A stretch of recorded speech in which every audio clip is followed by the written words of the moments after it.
Que Deus, na sua infinita misericórdia, possa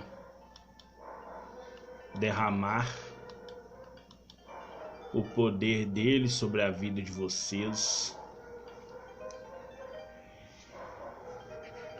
Graças a Deus que nós estamos com a nossa vida no altar do Senhor,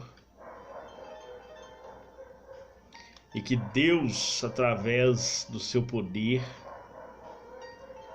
tenha enviado o seu Filho amado Jesus a nos dar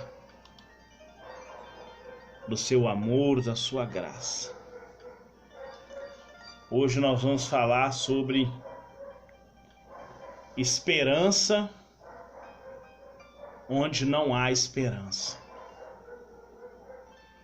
ou esperando contra a esperança. Nós vamos ver a providência de Deus com relação à esperança do crente. Nós sabemos que o Senhor é Ele que nos dá do seu amor, da sua graça, da sua misericórdia.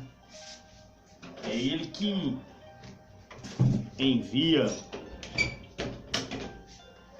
o teu Espírito para nos abençoar, para nos guardar, para nos dar do seu infinito amor. E nós vamos abrir a nossa Bíblia lá no livro de Jó, no capítulo 14, no versículo 7, onde fala: porque há esperança para a árvore, que se for cortada, ainda se renovará, e não cessarão os seus renovos. A confiança em Deus jamais será subvertida pelo desespero em meio às crises. Em meio às crises,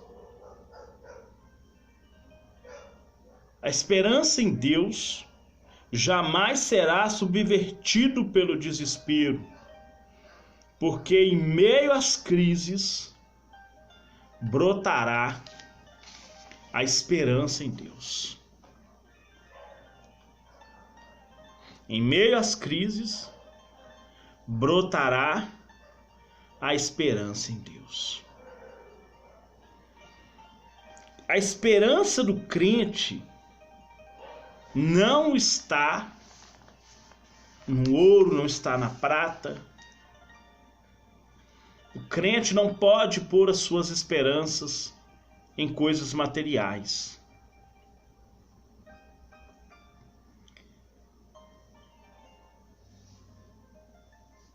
Lá no Salmo 39, 7, fala que a esperança do crente está em Deus. E é somente nele que a pessoa que serve a Deus deve esperar. Então nós vamos ver que quando o povo de Israel estava com sua terra para ser subvertida, dessa vez, os caldeus iam levar o povo de Israel ao cativeiro, iam escravizar o povo de Israel. E haveria de destruir a cidade toda.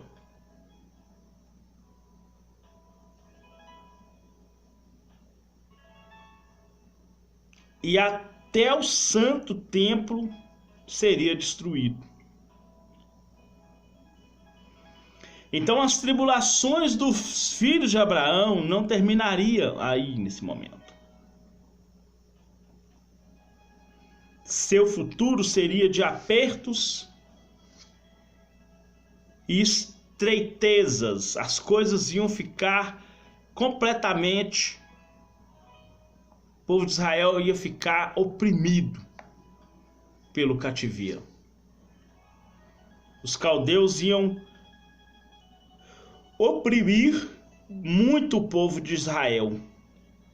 Por isso que esse tempo é chamado de angústia de Jacó.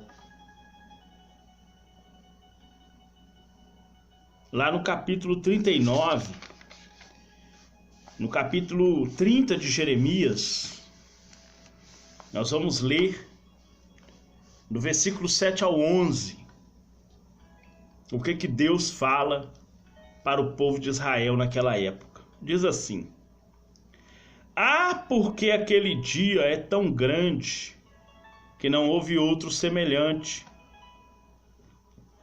e é tempo de angústia para Jacó. Ele, porém, será salvo dela. Deus está dando esperança onde não há esperança. Porque será naquele dia, diz o Senhor dos Exércitos, que eu quebrarei o seu jugo de sobre o pescoço e quebrarei as tuas ataduras, e nunca mais se servirão dele os estranhos, mas servirão ao Senhor seu Deus, como a Davi seu rei, que lhes levantarei.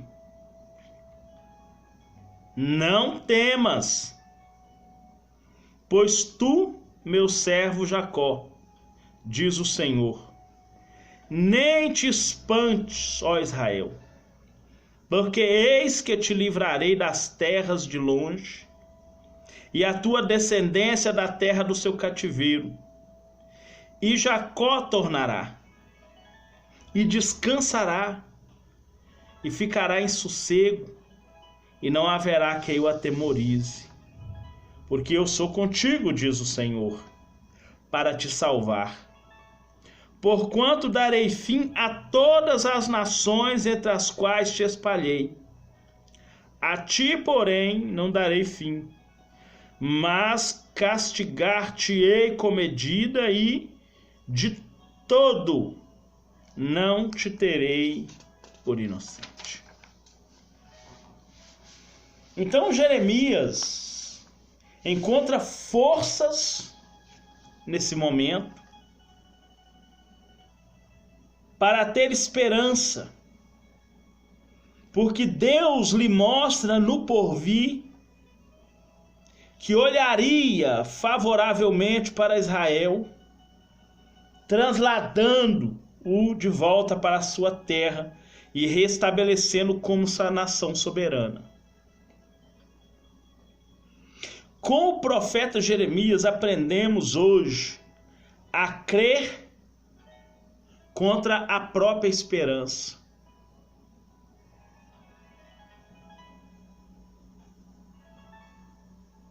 Lá no livro de Romanos 4, quando Deus tinha prometido para Abraão um filho, o apóstolo Paulo ele fala que Abraão creu em Deus, mesmo contra a esperança, sabendo que Sara era estéril.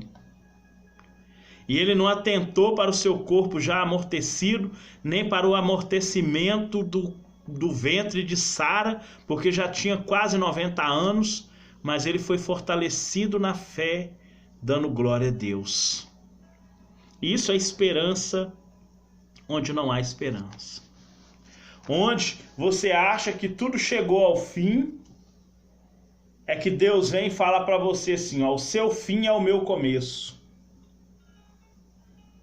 Nós estamos vendo o mundo não enxerga mais esperança em nada. Mas a esperança desse mundo está nos médicos. A esperança desse mundo está nos homens conseguirem, através dos seus conhecimentos, resolver os problemas que estão aparecendo. Mas para quem serve a Deus de verdade, ele sabe que a esperança dele está em Deus.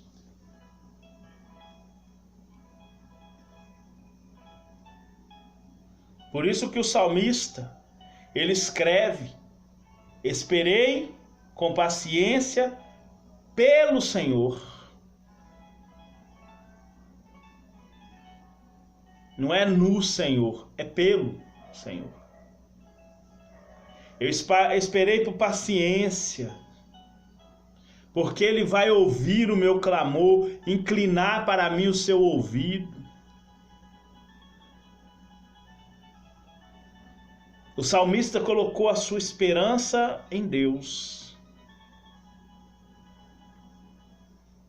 No Salmo 39 ele fala que a esperança é Deus. E no Salmo 40 ele fala: eu esperei e Ele me ouviu. A mesma coisa acontece aqui com Jeremias. Mesmo que aquele que confia em Deus, a esperança venha ali a morrer, há de ressurgir em glória. Tem gente que fala assim: a esperança é a última que morre. Mas se ela morrer, ressurge em glória.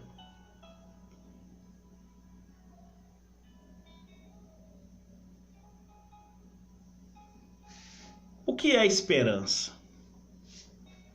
A esperança é uma das virtudes cardeais da fé cristã. Você vai encontrar isso lá em 1 Coríntios 13, versículo 3.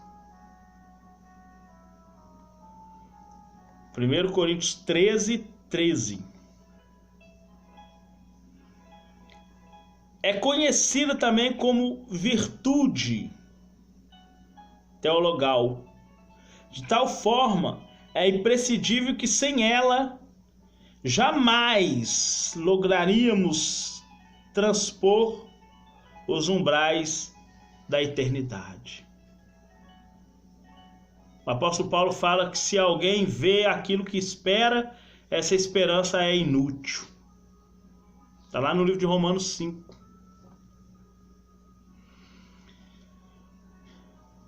Embora conhecido como profeta das lágrimas devido a seus muitos lamentos, pode Jeremias ser considerado também o profeta da esperança.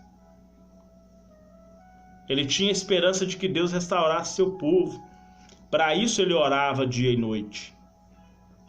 Um dos momentos mais dramáticos de suas profecias dá-se quando ele, vislumbrando o mais longínquo porvir, mescla a esperança da restauração futura de Israel com a angústia presente de Jacó.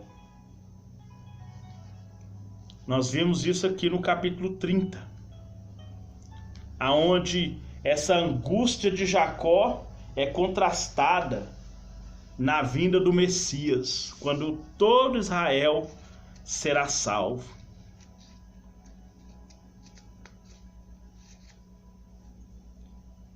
Nós vemos a profecia de Ezequiel nos capítulos 38 e 39, quando ele fala da invasão das tropas de Gog e Magog a Israel, mas o Senhor dos Exércitos, conforme mostra claramente, lá no capítulo 38 e 39 de Ezequiel. Na verdade, eu falei Jeremias, mas não, é lá de Ezequiel. Lá no capítulo 38 e 39 de Ezequiel, quando Deus fala da invasão de Gog e Magog, Ezequiel intervirá.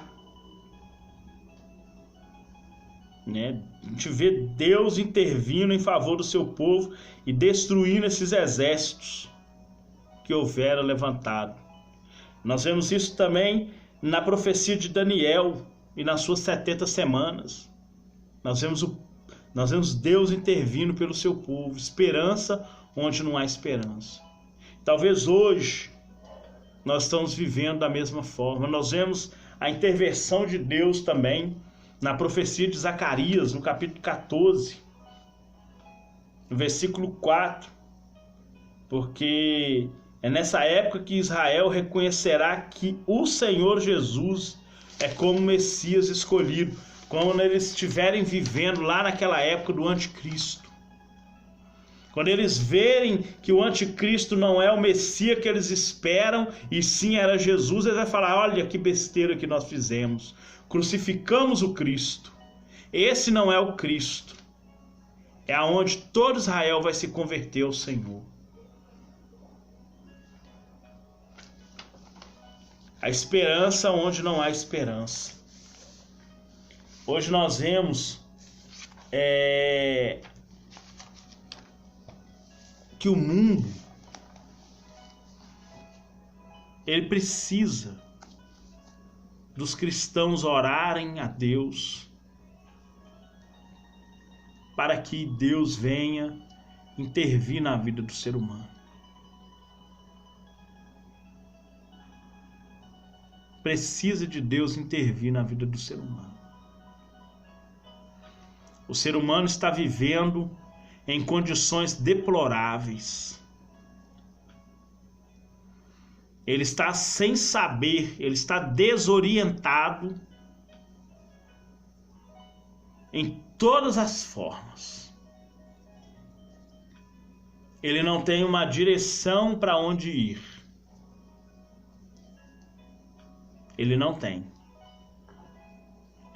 E é nossa obrigação orar para que Deus venha agir na vida do seu povo, em favor do seu povo. Porque o que Ele nos promete é a vida eterna. Ele pagou o preço da nossa salvação para nos tirar desse mundo de pecado. A esperança do cristão está em Deus. Nós sabemos que o Senhor ele é poderoso e Ele há de trazer a solução. Ele há de trazer a restauração. Que Deus possa te abençoar em nome de Jesus. Pai, nós te adoramos, ó Deus. Engrandecemos o teu nome, buscamos a tua face. Que sobre nós o Senhor possa derramar o teu Espírito Santo, a tua graça. Muito obrigado, Pai, por esse momento que passamos meditando na tua palavra. Muito obrigado, Pai. Em nome de Jesus. Amém. E graças a Deus. Que Deus abençoe você poderosamente. Em nome de Jesus.